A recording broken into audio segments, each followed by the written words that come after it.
한글은 중국 문자의 변형일 뿐입니다. 2024년 베이징에서 열린 동아시아 문자학 국제학술대회. 중국의 저명한 역사학자 리우 웨이 교수가 단상에 올라와 당당히 주장했다. 조선의 세종대왕이 창제했다고 알려진 한글은 사실 당대 중국의 운서와 한자 속성에서 파생된 것입니다. 조선은 오래전부터 중국의 문화권이었고 독자적인 문자를 창제할 능력이 없었습니다. 장래가 술렁였다.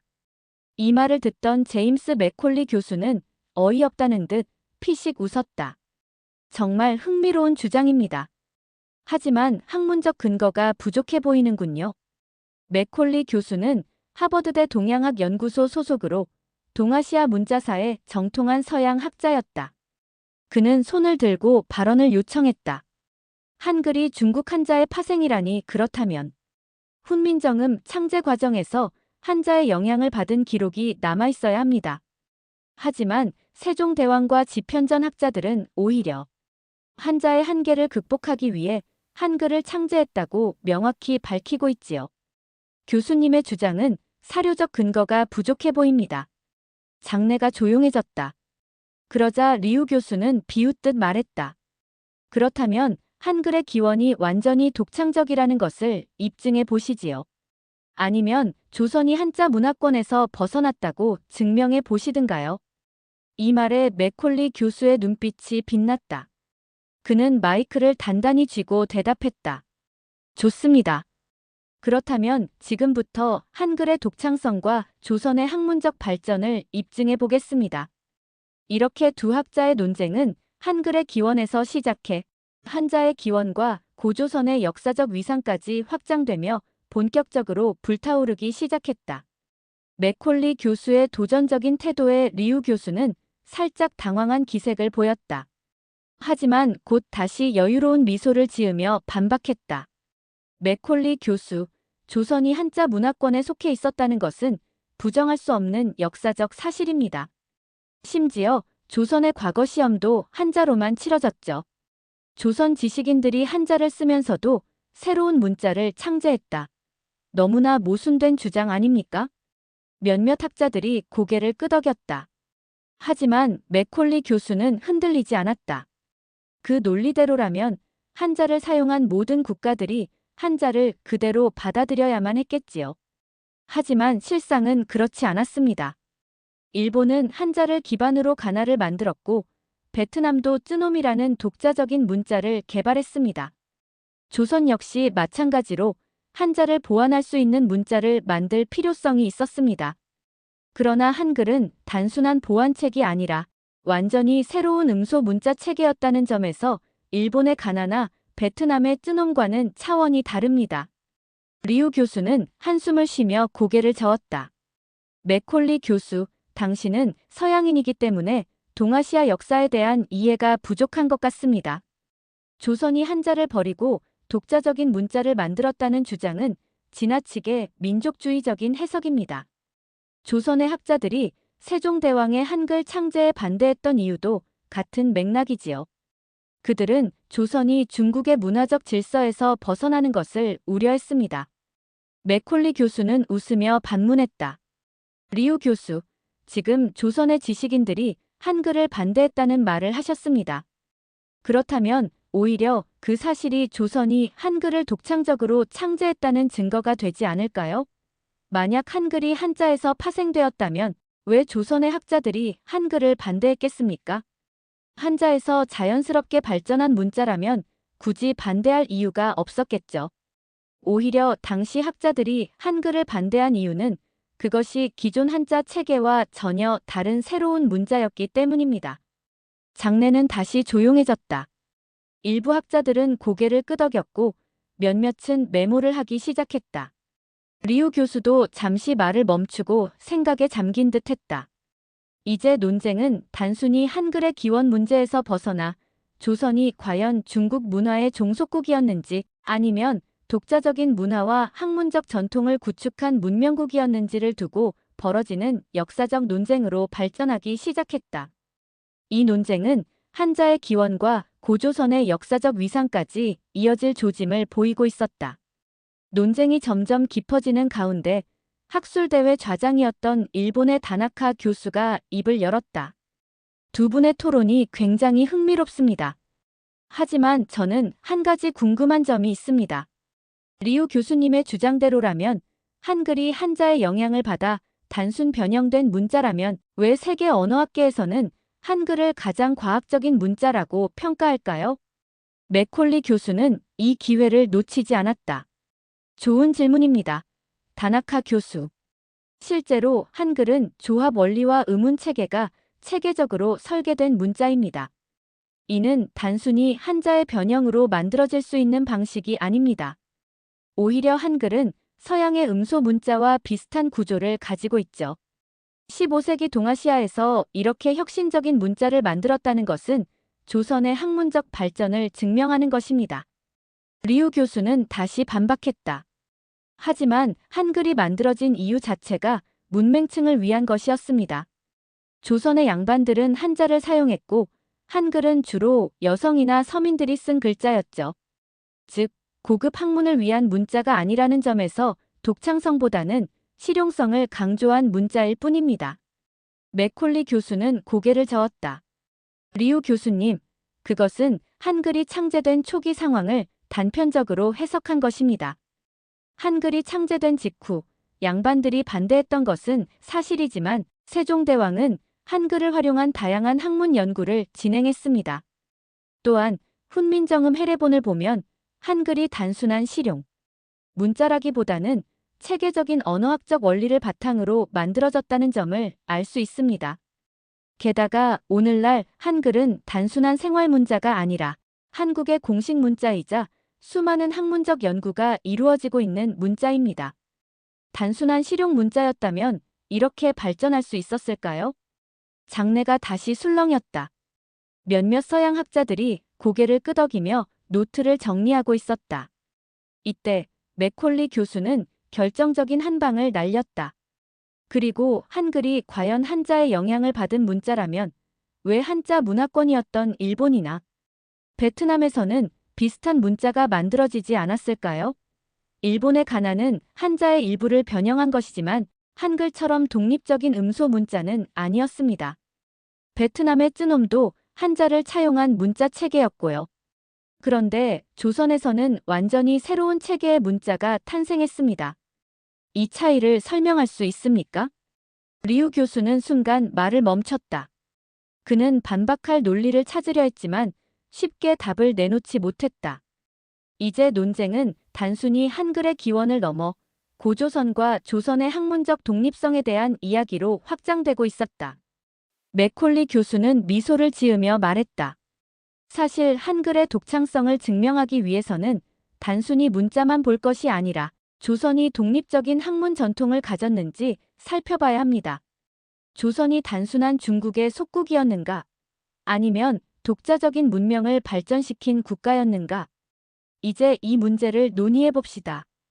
그의 말이 끝나자 장내는 조용해졌다. 이 논쟁이 이제 단순한 문자 기원을 넘어 동아시아의 역사적 위상과 문화적 독립성을 가르는 중요한 학문적 격전이 되리라는 것을 모두가 깨닫고 있었다. 리우 교수는 잠시 침묵했다. 그가 당황한 기색을 보이자 맥콜리 교수는 더욱 공격적인 태도로 나섰다. 리우 교수님, 혹시 조선의 지편전에 대해 잘 알고 계십니까? 리우 교수는 곧바로 대답했다. 물론입니다. 조선의 학문 연구 기관이었죠. 하지만 그것이 조선이 독립적인 학문 전통을 가졌다는 증거가 되지는 않습니다. 명나라와 청나라에도 비슷한 기관이 있었으니까요. 맥콜리 교수는 고개를 끄덕이며 말을 이었다. 맞습니다. 하지만 지편전은 단순한 연구기관이 아니라 조선만의 독창적인 학문 발전의 중심지였습니다. 예를 들어 세종대왕은 한글 창제뿐만 아니라 농업, 의학, 과학, 군사기술 등 다양한 분야에서 연구를 지원했습니다. 그 결과 조선은 중국의 학문을 그대로 받아들이는 것이 아니라 이를 분석하고 개선하며 자신만의 체계를 만들어갔습니다. 리우 교수는 여전히 반박할 기회를 노리고 있었다. 하지만 조선의 지식인들은 여전히 사대주의를 따랐습니다. 그들은 중국의 문화를 우월하게 여기며 조선은 그저 그 문화를 따라가는 입장이었습니다. 즉, 조선은 학문적으로 독립적인 나라가 아니었다는 것이죠. 맥콜리 교수는 웃으며 반문했다. 사대주의라는 개념을 정확히 이해하고 계신지 의문이군요. 조선은 분명히 중국과 외교적으로 우호적인 관계를 유지하기 위해 사대 외교를 펼쳤습니다. 하지만 그것이 곧 문화적, 학문적 종속을 의미하지는 않습니다. 오히려 조선은 실용적인 학문을 발전시키며 중국과는 다른 방향으로 발전했습니다. 예를 들어 조선은 성리학을 기반으로 실학이라는 독자적인 학문을 발전시켰습니다. 이는 단순히 중국의 철학을 받아들이는 것이 아니라 현실적인 문제를 해결하기 위해 조선만의 방식으로 연구한 것이죠. 청중들 사이에서 웅성거리는 소리가 커졌다. 일부 학자들은 맥콜리 교수의 논리에 동의하며 고개를 끄덕였다. 이때 다나카 교수가 조용히 손을 들었다. 맥콜리 교수님의 말씀은 매우 설득력이 있습니다. 하지만 한 가지 궁금한 점이 있습니다. 만약 조선이 그렇게 독자적인 학문적 전통을 가졌다면 왜 조선의 학자들은 청나라 말기까지도 과학기술 발전에서 뒤처졌을까요? 예를 들어 일본은 서양 문물을 적극적으로 받아들였지만 조선은 그렇지 않았습니다. 이 질문에 일부 학자들이 다시 고개를 끄덕였다. 리우 교수도 이에 동의하며 말했다. 좋은 지적입니다. 조선이 그렇게 학문적으로 독립적이었다면 왜 서양의 과학기술을 적극적으로 받아들이지 않았을까요? 이는 조선이 결국 중국의 틀에서 벗어나지 못했다는 증거 아닙니까? 맥콜리 교수는 잠시 생각하더니 천천히 고개를 끄덕였다. 좋은 질문입니다. 사실 조선이 서양 문물을 적극적으로 받아들이지 않은 이유는 단순한 폐쇄성이 아니라 철저한 실용주의적 접근 때문이었습니다. 조선은 새로운 기술을 무조건 받아들이기보다는 그것이 조선 사회에 유용한지를 먼저 고려했습니다. 예를 들어 조선은 자체적으로 천문학을 연구하여 칠정산이라는 독자적인 역법 체계를 만들었습니다. 또한 치국이, 혼천의와 같은 혁신적인 과학기구도 발명했죠. 다나카 교수는 흥미롭다는 듯 고개를 끄덕였다. 그렇다면 조선은 단순히 서양을 배척한 것이 아니라 자신만의 방식으로 발전한 것이란 말씀이군요. 맥콜리 교수는 미소를 지으며 대답했다. 바로 그렇습니다. 조선은 중국과 일본의 영향을 받았지만 결국 자신만의 학문과 문화를 발전시켰습니다. 그리고 한글의 창제는 그 독창성을 보여주는 대표적인 사례입니다. 한글은 단순한 문자가 아니라 조선의 학문적 독립성을 상징하는 것이죠. 장내는 다시 조용해졌다. 리우 교수는 여전히 반박할 논리를 찾으려 했지만 분위기는 이미 맥콜리 교수의 주장에 힘을 싣고 있었다. 이제 논쟁은 한글의 기원을 넘어 조선과 고조선의 역사적 정체성을 어떻게 평가할 것인가로 더욱 확장되고 있었다. 이제 이 논쟁의 핵심이 될 마지막 단계가 다가오고 있었다. 맥콜리 교수의 논리가 점점 힘을 얻자 리우 교수는 마지막 반격을 준비했다. 좋습니다. 그렇다면 조선이 과연 독자적인 학문과 문화를 가졌다고 가정해봅시다. 하지만 그것이 고조선까지 거슬러 올라가는 역사적 정체성을 증명할 수 있을까요? 한국 학자들은 종종 고조선을 중국과는 별개의 독립적인 문명으로 보려 하지만 실제로 고조선은 한나라의 지배를 받으며 점차 중국 문화에 동화된 것이 아닙니까? 이 말에 장내가 다시 술렁였다. 고조선의 역사적 위상 문제는 오랫동안 한중 역사학계에서 논쟁이 되어 왔다. 리우 교수의 발언은 단순히 한글의 기원을 넘어 한반도의 고대 국가들이 중국 문명권에 속하는가 아니면 독립적인 문명을 이뤘는가 하는 문제를 건드리고 있었다. 맥콜리 교수는 잠시 생각한 후 천천히 입을 열었다. 리우 교수님, 역사적 사실을 왜곡하는 것은 학자로서 바람직하지 않습니다. 고조선이 한나라의 침략을 받은 것은 사실이지만 그것이 곧 고조선이 중국의 일부였다는 증거는 되지 않습니다. 오히려 고조선은 명백한 독립국가였고 자체적인 법률과 문화를 갖춘 문명이었습니다. 혹시 팔조법에 대해 알고 계십니까? 리우 교수는 살짝 당황한 기색을 보였다. 물론 알고 있습니다. 하지만 그 법률이 한나라의 영향을 받지 않았다는 증거는 어디에 있습니까? 맥콜리 교수는 단호하게 말했다. 팔조법은 한나라의 법과는 전혀 다른 조선 특유의 법 체계를 보여줍니다. 예를 들어 살인자는 즉시 사형에 처한다는 조항은 당시 중국법과 비교했을 때 훨씬 엄격한 형벌 체계를 보여주죠. 또한 다른 조항을 보면 재산과 신분을 보호하는 규정이 명확히 명시되어 있습니다. 이는 단순한 속국이 아니라 자체적인 법과 질서를 가진 독립 문명임을 증명하는 것입니다. 장내가 조용해졌다. 이제 분위기는 완전히 바뀌었다. 맥콜리 교수는 한 걸음 더 나아갔다. 게다가 고조선의 유물들을 보면 중국의 청동기, 문화와는 확연히 다른 비파형 동검이 발견됩니다. 이 동검은 만주 지역과 한반도 전역에서 출토되었고 고조선이 독자적인 군사 문화를 가지고 있었음을 보여줍니다. 한나라가 고조선을 병합한 후에도 이 문화는 사라지지 않았고 이후 고구려로 이어지며 더욱 발전했습니다. 리우 교수는 반박할 논리를 찾지 못하고 있었다. 맥콜리 교수는 마지막으로 결정적인 한 방을 날렸다. 리우 교수님, 만약 고조선이 중국의 일부였다면 왜 중국 사서에서는 고조선을 이민족으로 기록했을까요? 중국 역사서인 삼국지 위서 동의전을 보면 고조선과 이후 고구려, 백제, 신라를 명확히 동이족이라고 구분하고 있습니다.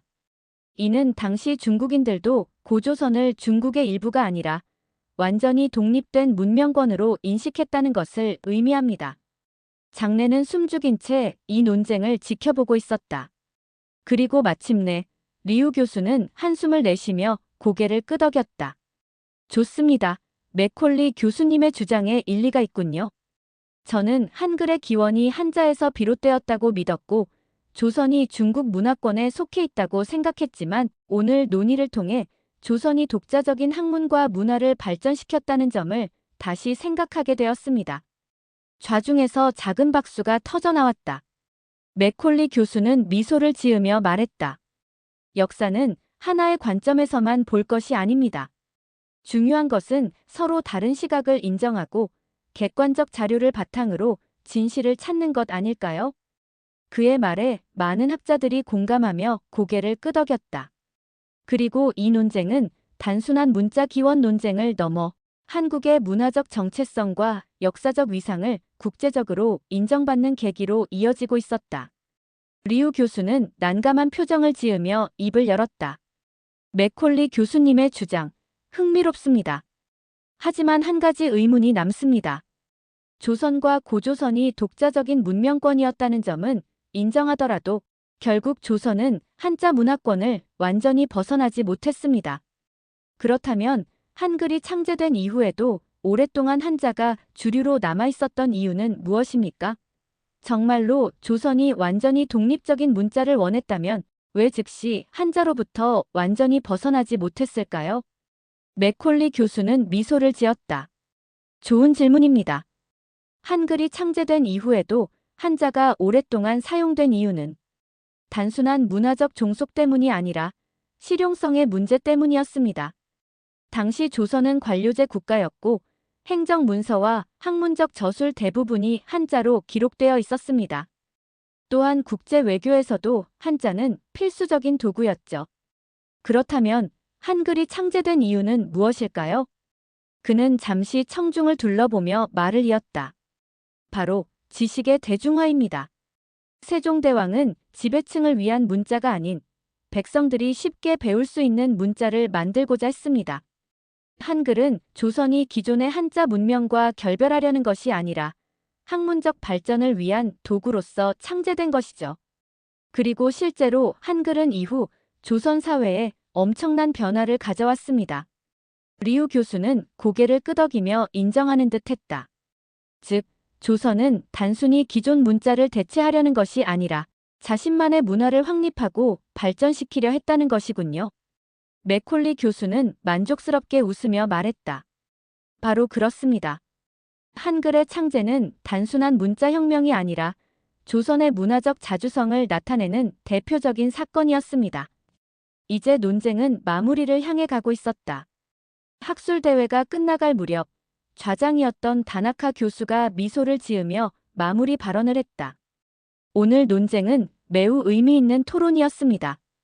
우리는 단순히 한글의 기원에 대한 논의를 넘어 조선과 고조선의 역사적 정체성, 그리고 동아시아 문명권에서의 위치에 대해서도 깊이 탐구할 수 있었습니다. 그는 잠시 맥콜리 교수와 리우 교수를 번갈아 바라보았다. 맥콜리 교수님의 주장은 설득력이 있었습니다. 조선은 단순한 한자 문화권의 일부가 아니라 자체적인 학문적 발전과 문화적 독립성을 구축한 국가였다는 점이 잘 드러났습니다. 한글의 창제는 단순한 문자 개혁이 아니라 지식의 대중화를 위한 혁신적인 시도였고, 이는 조선의 독창성을 보여주는 중요한 사례라고 할 수 있습니다. 리우 교수는 조용히 고개를 끄덕이며 말했다. 오늘 토론을 통해 저 역시 많은 것을 배웠습니다. 기존에 제가 가지고 있던 시각이 지나치게 중국 중심적이었다는 점을 깨닫게 되었습니다. 조선은 한자 문화를 받아들이면서도 독자적인 학문과 문화를 발전시킨 국가였고, 한글은 그러한 발전의 중요한 증거라는 점을 인정해야 할 것 같습니다. 장내에서는 박수가 터져나왔다. 맥콜리 교수는 마지막으로 의미심장한 말을 남겼다. 역사는 단순한 사실의 나열이 아닙니다. 중요한 것은 우리가 역사를 어떻게 해석하고 그 안에서 어떤 교훈을 얻느냐입니다. 오늘 논쟁이 단순한 학문적 논쟁을 넘어 서로를 더 깊이 이해하는 계기가 되었기를 바랍니다. 그의 말에 모든 참석자들이 다시 한번 박수를 보냈다. 그리고 이렇게 한글의 기원과 동아시아 역사에 대한 논쟁은 조선의 학문적 독립성과 문화적 정체성을 국제적으로 인정받는 의미 있는 학술적 성과로 마무리되었다. 학술대회가 끝난 후 맥콜리 교수는 행사장을 나서며 조용히 생각에 잠겼다. 오늘의 논쟁은 단순한 문자 기원에 대한 토론이 아니었다. 그것은 한국의 정체성을 어떻게 바라볼 것인가 하는 더 깊은 문제였다. 그가 천천히 걸어나가던 중 한 젊은 한국인 연구자가 다가왔다. 맥콜리 교수님, 오늘 발표 정말 감명 깊었습니다. 저도 한글의 기원에 대해 연구하고 있는데 교수님의 주장이 한국의 역사적 정체성을 더욱 확고히 해주는 것 같아 기뻤습니다. 맥콜리 교수는 따뜻한 미소를 지었다. 고맙습니다. 저는 단지 역사적 사실을 바탕으로 학문적 진실을 추구하려 했을 뿐입니다. 한국의 역사와 문화는 충분히 연구할 가치가 있는 중요한 주제입니다. 젊은 연구자는 잠시 망설이다가 말했다. 하지만 여전히 국제적으로 한국의 역사가 과소평가되는 경우가 많습니다. 중국이나 일본의 연구자들이 조선이나 고조선을 자국의 영향권 안에서만 해석하려는 경향이 강하니까요. 맥콜리 교수는 고개를 끄덕였다. 그렇기 때문에 여러분 같은 젊은 연구자들의 역할이 중요합니다. 역사는 누군가가 대신 지켜주는 것이 아니라 직접 연구하고 밝혀내야 하는 것입니다. 한국의 학자들이 적극적으로 연구하고 세계에 알릴 필요가 있습니다. 그의 말에 연구자는 결의에 찬 표정을 지었다. 네, 저도 더욱 열심히 연구해서 한국의 역사를 제대로 알릴 수 있도록 노력하겠습니다. 맥콜리 교수는 그의 어깨를 두드리며 격려했다. 그런 자세가 중요합니다. 한글이 세종대왕과 집현전 학자들의 노력으로 탄생했듯이 역사를 지키고 알리는 것도 여러분의 손에 달려 있습니다. 그렇게 말하며 그는 행사장을 나섰다. 오늘의 논쟁은 끝났지만 한국의 역사를 둘러싼 학문적 도전은 이제 시작일지도 모른다. 여러분, 역사는 우리가 직접 연구하고 지켜나가야 하는 소중한 자산입니다. 한글이 단순한 문자가 아닌 한국의 정체성을 상징하는 위대한 유산이라는 점 다시 한번 생각해보는 계기가 되었기를 바랍니다. 앞으로도 한국의 역사와 문화를 깊이 있게 다루는 이야기로 찾아뵙겠습니다. 좋아요와 구독 잊지 마세요.